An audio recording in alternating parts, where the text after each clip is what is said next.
महत्वाची बातमी मुंबई मनपा निवडणुकीच्या पार्श्वभूमीवर भाजपची तातडीची बैठक। रवींद्र चव्हाणांच्या उपस्थितीत ही बैठक पार पडते। भाजप प्रदेश कार्यालयात या बैठकीचं आयोजन करण्यात आलंय। विनायक दावरुंग आमचे प्रतिनिधी आपल्या सोबत थेट जुळलेत। विनायक, काय अपडेट?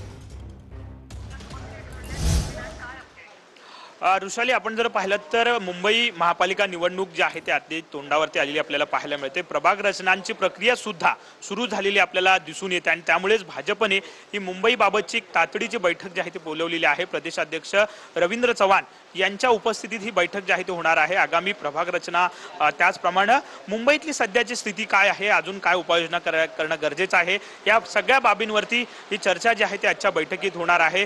मुंबई महापालिकेचं टार्गेट जे आहे ते भाजपने 150 प्लसचं ठेवलेलं पाहायला मिळतंय। महायुती म्हणून लढणार की स्वतंत्र लढणार यावरती अजूनही शिक्कामोर्तब जरी झालेलं नसलं तरी सुद्धा आपण जर पाहिलं तर मुंबई कुठेतरी पुन्हा एकदा या ठिकाणी जिंकण्यासाठी ज्या पद्धतीने आपण जर पाहिलं तर मागील निवडणुकीमध्ये जवळपास भाजपने चांगलं यश जे आहे ते मिळालेलं होतं। 82 जागा ज्या आहेत त्या भाजपला या निवडणुकीत मुंबई महापालिकेच्या मिळालेल्या होत्या आणि आता पुन्हा एकदा तसंच त्या तोडीचं यश जे आहे ते मिळवण्याचा प्रयत्न भाजपचा असेल। 100च्या पलीकडे जागा कशा जास्तीत जास्त येतील हा उद्देश जो आहे तो भाजपचा आहे आणि त्यामुळेच आजची बैठक ही नक्कीच। धन्यवाद विनायक, तुम्ही दिलेल्या या माहितीसाठी।